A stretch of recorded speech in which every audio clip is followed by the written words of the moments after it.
Hello and welcome to this recording on direct and explicit instructional strategies. My name is Karen Hager-Martinez and I'm a course mentor in instructional models and design. Today we're going to spend some time talking about direct instructional strategies. Sometimes you may hear this referred to as explicit instruction or systematic instruction. Whichever term you're using, these are the basic components. We start with mastery learning.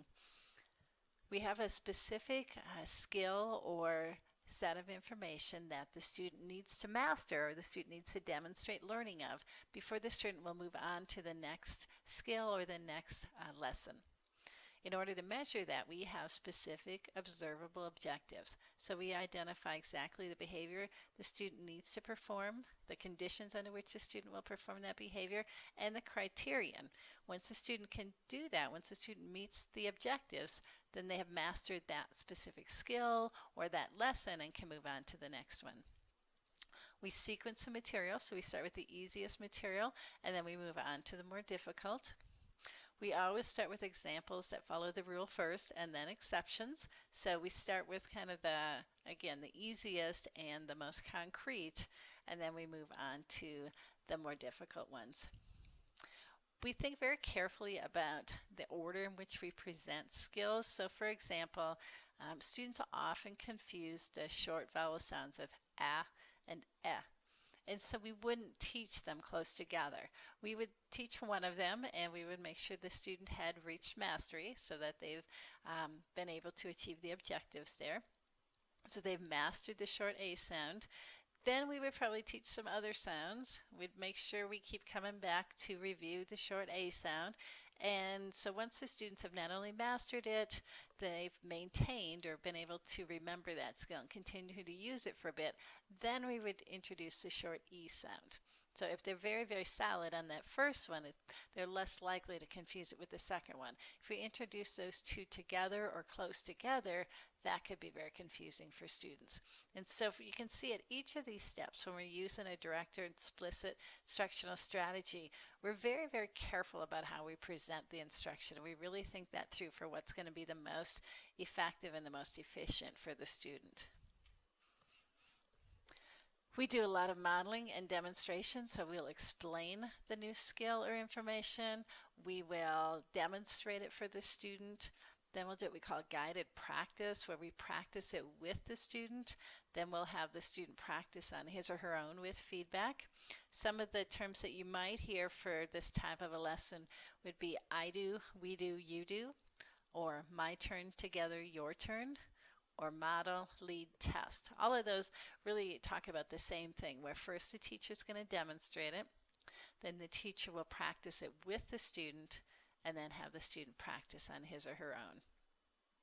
Doesn't mean that you'll just do one trial at each of those steps, but those are the steps you go through. We think a lot about pacing. We want to present instruction pretty much as quickly as the students can go. And that's because we want to keep them very actively engaged. We want to keep their attention focused. If we have any downtime between our trials or transitions within our lesson, that's time that the student can get distracted, maybe begin to do something else, and we really waste instructional time. We really want to keep them very busy with what we want them doing. So it's important to make sure the pacing is really pretty much as fast as the students can go. Not too fast. We don't want to lose the students, but pretty much as fast as they can move along. We often use unison responding. We do that because that way the students get a lot more opportunities to respond, a lot more opportunities to practice and to get feedback. There's good research to show that the more opportunities the students have, the more quickly they'll learn the material and the more likely they are to retain it.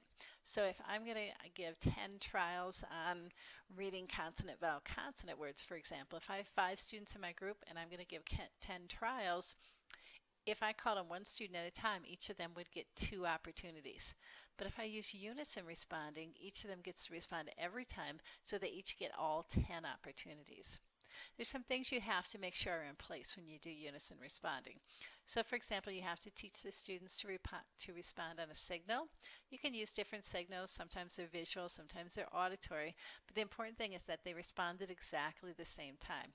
That way you can hear if anyone makes an incorrect response. We also want to make sure that we're not letting a student respond just a half second or so behind everyone else. And so really what they're doing is kind of listening for the correct response and then echoing it, because that wouldn't indicate that the student has learned that skill. So unison responding can be very effective, but you really have to make sure that you teach the students how to respond on signal and that you're very tight and clear with your signals. We use wait times, so we will ask a question, then we'll pause for a few seconds so the students can think of the answer, and then we'll ask them to respond. So for example, if we're doing that unison responding, I might say get ready, and then that's their moment to think about it, and then I would give my signal and they would all respond. We give very clear feedback on correct and incorrect responses. It's important for students to know if they're responding correctly or not. We can give feedback on an error and do that in a positive way. Another term that you'll hear about this type of instruction might be errorless or near errorless learning. So really what we're going to do is set it up so that they do get pretty much all responses correct. If the students make an error, if I were doing the my turn together, your turn, or the I do, we do, you do. If the students made an error, I would go right immediately back to a my turn so that I could model for the students. Then I would do it with them, then I'd have them do it alone again. And after they've heard those several correct ones, once they're doing it on their own again, they're very likely to get it correct. Once the students are responding at a pretty high rate of accuracy, meaning over 80%, then we could move to independent practice. We don't want the students to go to independent practice until they're responding at a high rate, till they're responding correctly at a high rate, because we don't want them practicing mistakes, right? Independent practice is only for that fluency level. So first we have acquisition. The students are first learning this skill. Once they've learned it, but they're not yet really fluent at it, meaning it still takes a lot of concentration, they're working hard, they may not be very fast at it yet, but they can do it correctly, that's when they can use independent practice to develop that fluency. Because at that point they've learned the skill, now they're just practicing it so they can do it more quickly and with more ease. And that's when we can use independent practice. They shouldn't go to independent practice before that point because it won't be effective.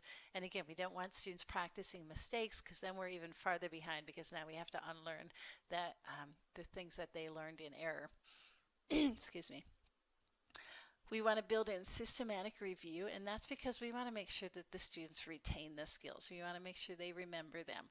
So the end of every week, you should review the skills you did throughout the week. Maybe at least once a month, you should review all the skills you did through the month. That'll let you know if there are any that you need to reteach because the students have not maintained them. And then finally, we want to look at generalization. So maintaining the skills means that they can continue to do that skill you taught them. Generalization is when they can use that same skill under different circumstances, and that's important to get to that level.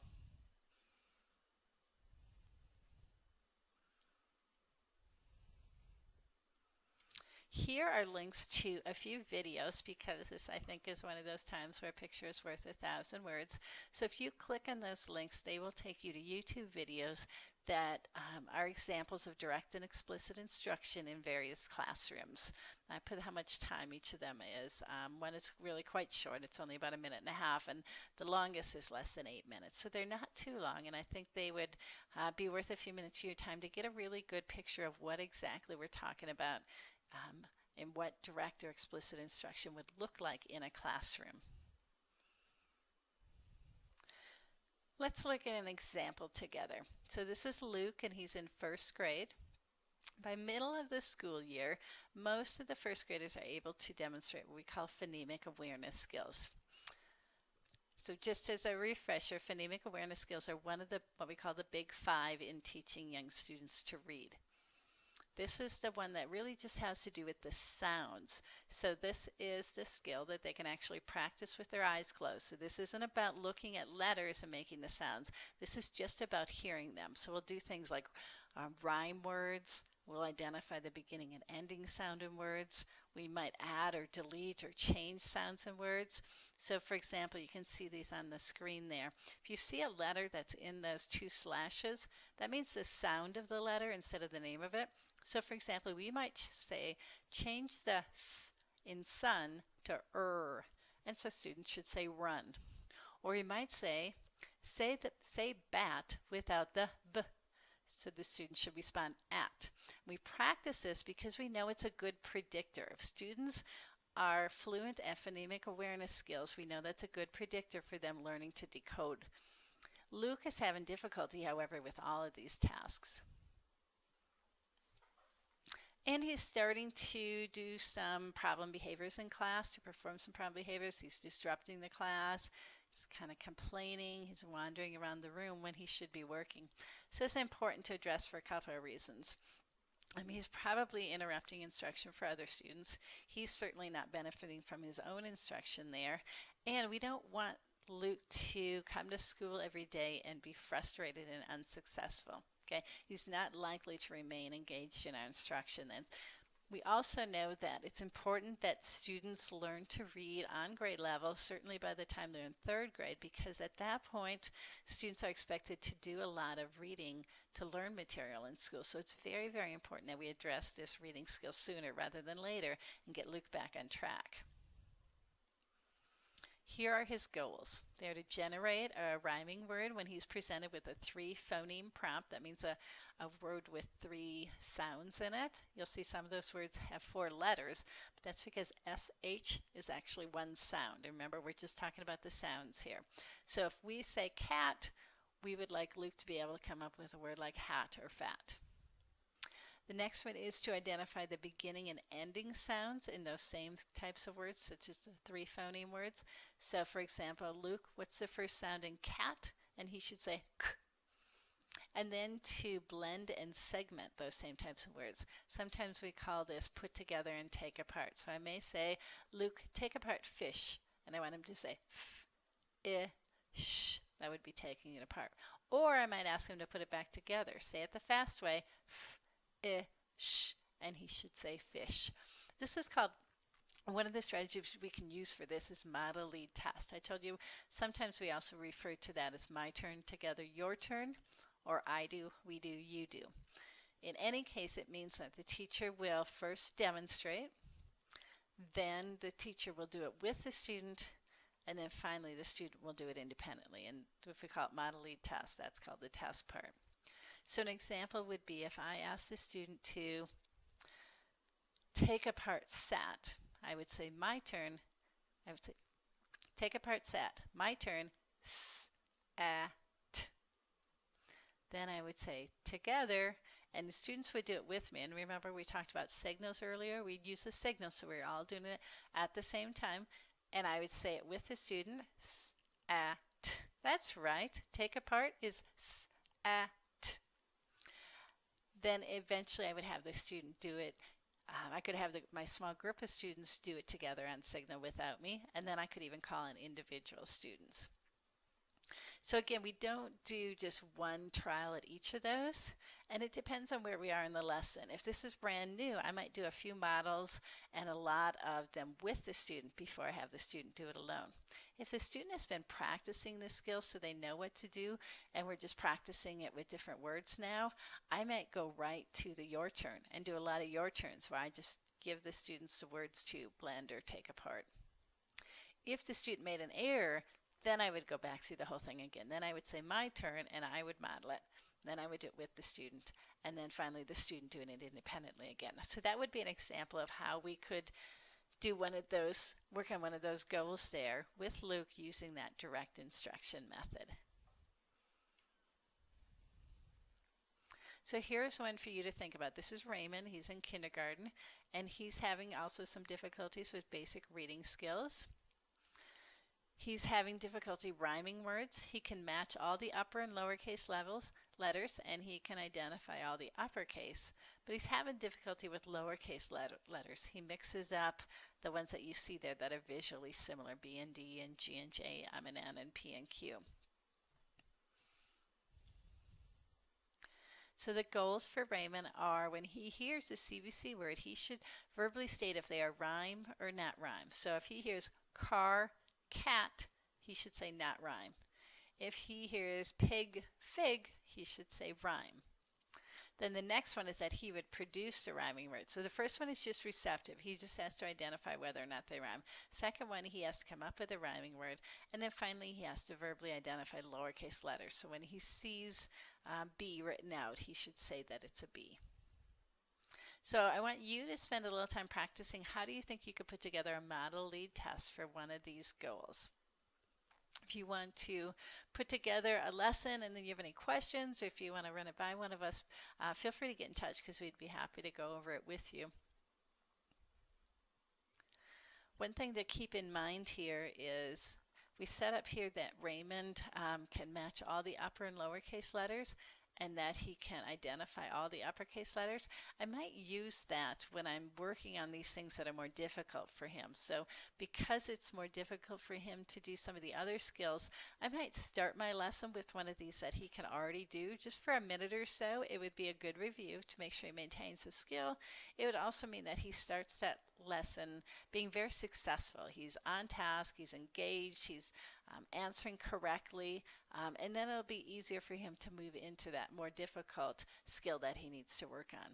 Then at the end, to kind of finish it on a high note as well, I might go back and maybe let him identify uppercase letters. Again, it's a good review, and he'll be successful as he wraps up that lesson.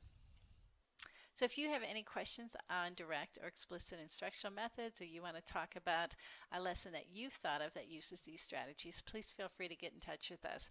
That email that you see on the screen there now goes to all the course managers in Instructional Models and Design, and we are always happy to hear from you, so please get in touch.